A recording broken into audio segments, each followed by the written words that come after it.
नमस्कार, मैं पूनम शर्मा और आप देख रहे हैं TN News 24 आवाज जुर्म के खिलाफ। तो चलिए देखते हैं आज की खबर में क्या कुछ है खास। शारदा विश्वविद्यालय आगरा में लीडरशिप कॉन्क्लेव 2025 का 2 दिवसीय आयोजन अत्यंत हर्षोल्लास एवं उत्साह के साथ प्रारंभ हुआ।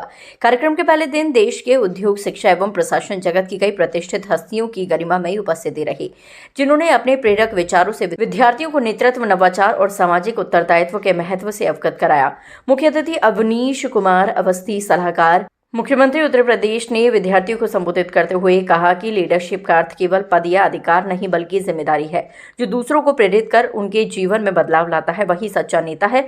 नेतृत्व केवल आदेश देने की कला नहीं बल्कि दूसरों की क्षमता को पहचानकर उन्हें सही दिशा देने का संकल्प है। प्रोफेसर डॉक्टर भारत भास्कर, निदेशक IIM अहमदाबाद, ने कहा, लीडरशिप का मूल सार ये है कि व्यक्ति केवल स्वयं के लिए नहीं बल्कि समाज और संगठन के लिए सोचता है। सही दिशा और दृढ़ निश्चय ही एक साधारण व्यक्ति को असाधारण नेता बनाते हैं। मिस्टर सुरेश खड़क भावी, CEO डिजी यात्रा फाउंडेशन, ने कहा, डिजिटल इंडिया का भविष्य उन युवाओं के हाथों में है जो तकनीक को समाज के विकास के लिए उपयोग करना जानते हैं। हर युवा को डिजिटल लीडर बनने की दिशा में प्रयास करना चाहिए। Jai Agrawal, MD, KGCO industry Agra, ने विद्यार्थी को उद्यमिता की ओर प्रेरित करते हुए कहा, हर असफलता एक नई शुरुआत का अवसर है। युवा यदि नवाचार और आत्मविश्वास के साथ आगे बढ़े तो वह अपने क्षेत्र में ही नहीं बल्कि देश की अर्थव्यवस्था में भी बदलाव ला सकते हैं।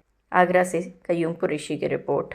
देखिए, आज शारदा यूनिवर्सिटी आगरा कैंपस में लीडरशिप कॉन्क्लेव का आयोजन हुआ। मैं प्रो चांसलर YK गुप्ता साहब से तो काफ़ी सालों से जुड़ा हुआ हूँ और आपकी वाइस चांसलर जयंती जी से जुड़ा हूँ, तो आप लोगों के इनविटेशन पर आज यहाँ आया हूँ। पर मुझे खुशी इस बात की है कि IIM अहमदाबाद, जो हमारा टॉप इंस्टीट्यूट है पूरे देश का और जिसने पूरे विश्व में अपना नाम किया है, उसके डायरेक्टर साहब भारत भास्कर साहब, जो हमारे अपने प्रदेश के और लखनऊ के हैं, वो भी यहाँ आए हैं। इनकी वजह से 50% मेरा आना इन्हीं की वजह से था कि अगर आप इस मंच पर हैं तो इससे निश्चय ही हम लोगों को भी बहुत शान और अच्छे से आने का मौका मिलेगा। यहाँ पर जो है स्वामी जी हैं, यहाँ पर पूरन दावर साहब हैं, यहाँ और भी लोग हमारे मंच पर थे जो CEO डिजी यात्रा के थे, वो भी मंच पर थे। तो ये लीडरशिप कॉन्क्लेव इसलिए ज़रूरी है कि जैसा अभी मुझे बताया गया, ये सेकेंड ईयर है यूनिवर्सिटी का जब यहाँ के स्टूडेंट्स लगभग 1800 तक पहुँच गए। आप देख रहे हैं पूरे विश्व में अच्छी यूनिवर्सिटीज़ है। हमारे देश में भी अब यूनिवर्सिटीज़ अच्छी बढ़ती और बढ़िया क्वालिटी की यूनिवर्सिटीज़ हो रही हैं। मुझे इस बात की खुशी है कि यहाँ इस कैंपस में 5 स्कूल्स शुरू हो गए हैं। यहाँ पर टेक स्कूल यानी इंजीनियरिंग का स्कूल यहाँ पर है, यहाँ पर फार्मेसी का स्कूल है, ह्यूमैनिटीज़ का स्कूल है, यहाँ मैनेजमेंट का स्कूल है और डिज़ाइन का भी स्कूल है। तो निश्चय ही हमारे प्रदेश के विकास में ये शारदा यूनिवर्सिटी भी बहुत अच्छा योगदान दे रही है। मैं धन्यवाद दूंगा यहाँ की वाइस चांसलर जयंती जी को और जो पैनल में लोग उन्होंने एकत्रित किए यहाँ पर, वो अपने सब फील्ड में कुछ ऐसा करने वाले हैं जिन्होंने स्वयं जॉब क्रिएट किए हैं, अपॉर्चुनिटीज़ क्रिएट की हैं। ये नया विश्वविद्यालय है। नए विश्वविद्यालय के होने के कारण यहाँ पर एक नई संभावनाएं पैदा होती हैं। इस देश में छात्रों को आज जो शिक्षा प्राप्त हो रही है, उस शिक्षा से आगे बढ़कर हमको ऐसा करना है कि वो जॉब सीकर की जगह जॉब क्रिएटर बने। इसलिए एंटरप्रेन्योरशिप की भावना उनके अंदर पैदा हो। इंजीनियरिंग स्कूल भी है, मैनेजमेंट स्कूल भी है, डिज़ाइन स्कूल है। इसका मतलब एक बहुत बड़ा कॉम्बिनेशन इनके पास है, जहाँ पर एक आइडिया को अच्छे प्रोडक्ट तक ले जाया जा सकता है। इसलिए ऐसी लीडरशिप समिट के द्वारा प्रेरणा की देने की आवश्यकता थी और वो जिसकी कोशिश की गई है कि भविष्य में यहाँ पर एक एंटरप्रेन्योरशिप सेल भी स्थापित हो, एक इनोवेशन और इंक्यूबेशन सेल हो, जहाँ पर बच्चों को एक अपॉर्चुनिटी दी जाए कि एजुकेशन के साथ साथ अगर उनके पास कोई आइडिया है तो उस आइडिया को यहीं पर वो परस्यू करें और उसको प्रोडक्ट के फॉर्म में या सर्विस के फॉर्म में फाइनल प्रोडक्ट रूप में लाने की कोशिश करें, जिससे जॉब लेने की जगह उस आइडिया को यहीं से लेकर जाए और शिक्षा में एक ऐसी भावना पैदा की जाए और पेरेंट्स के अंदर भी इस विद्यालय के द्वारा ऐसी भावना पैदा करने की कोशिश की जाए कि एंटरप्रेन्योरशिप में फेल होना एक बुरी बात नहीं है। एंटरप्रेन्योरशिप में एक्चुअली फेल होना एक बहुत सफलता की निशानी है कि आपने अपनी गलतियों से बहुत कुछ सीखा है और आप भविष्य में जरूर एक अच्छे एंटरप्रेन्योर बनेंगे।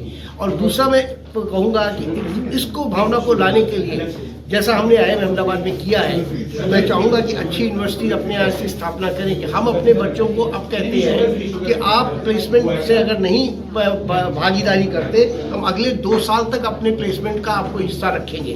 हमको आगरा को गर्व है कि शारदा यूनिवर्सिटी जैसी A++ की यूनिवर्सिटीज़ आगरा में बनी है और लीडरशिप एनक्लेव आज यहाँ।